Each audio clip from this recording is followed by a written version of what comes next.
മലയാളികൾ നെഞ്ചേറ്റിയ നടിമാരിൽ ഒരാളാണ് ഭാവന. തനിക്ക് നേരെ വന്ന എല്ലാ വെല്ലുവിളികളെയും സധൈര്യം നേരിട്ട് മുന്നോട്ടു പോകുന്ന ഭാവന എന്നെന്നും എല്ലാവർക്കും പ്രചോദനമാണ്. ഭാവനയെ പൊതുവേദിയിലെല്ലാം കാണുമ്പോൾ വിശേഷങ്ങൾ പറഞ്ഞും കൂടെ ഫോട്ടോ എടുത്തുമെല്ലാം മലയാളികൾ എപ്പോഴും കൂടെയുണ്ട്. ഭാവനയെ എപ്പോഴും ചിരിച്ചു കാണാനാണ് പ്രേക്ഷകർക്കിഷ്ടം.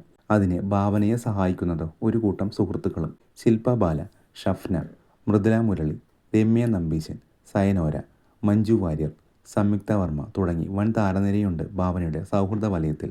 അതിൽ എടുത്തു പറയേണ്ട പേര് ശില്പയുടേതാണ്. നടി പങ്കുവെക്കുന്ന എല്ലാ പോസ്റ്റുകളിലും മറ്റുമെല്ലാം നിറസാന്നിധ്യമാണ് ശില്പ.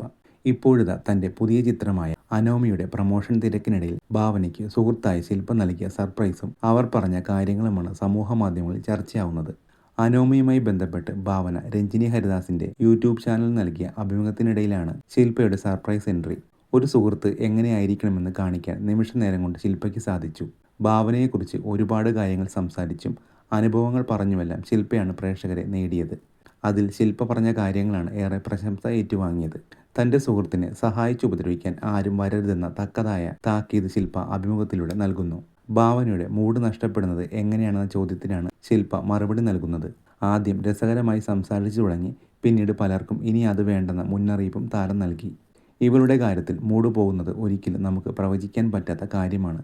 ചിലപ്പോൾ രാവിലെ ഫാൻ കറങ്ങുന്നത് കണ്ടാൽ മതി. വേറെ ചിലരുടെ വിചാരമുണ്ട്. ഫ്രണ്ട്സ് എന്ന് ഞാൻ പറയില്ല, നമ്മുടെ പരിചയത്തിൽ ഒരു വലിയ സർക്കിളിൽ തന്നെയുണ്ട്. അതിൽ ചിലപ്പോൾ ഒരാൾ ഓൺലൈനിൽ എന്തെങ്കിലും കണ്ടു കാണും. ആ കണ്ടത് ഇവൾക്ക് അത്ര നല്ലതായിരിക്കില്ല.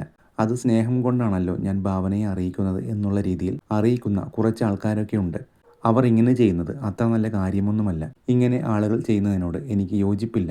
എന്താണ് അതിൻ്റെ ആവശ്യം? സഹായിക്കാനെന്ന പേരിൽ ദാ ഇത് കണ്ടോ, അങ്ങനെ പറഞ്ഞ് മനുഷ്യൻ്റെ സമാധാനം കളയുന്ന കാര്യങ്ങളാണ് ചെയ്യുന്നത്. അവൾക്ക് അങ്ങനെ എന്തെങ്കിലും ബുദ്ധിമുട്ടുകൾ ഉണ്ടാകുമ്പോൾ നമ്മളോട് വന്ന് പറയും. പക്ഷേ അത് സോൾവ് ചെയ്യാനും മൂവ് ചെയ്യാനുമെല്ലാം ഇവൾ തന്നെ പഠിച്ചുവെന്ന് ശില്പ പറയുമ്പോൾ ഇത് നിങ്ങൾക്ക് ഒരു മെസ്സേജ് കൂടിയാണെന്ന് മനസ്സിലാക്കിക്കോളൂ എന്ന് രഞ്ജിനി കൂട്ടിച്ചേർക്കുന്നു.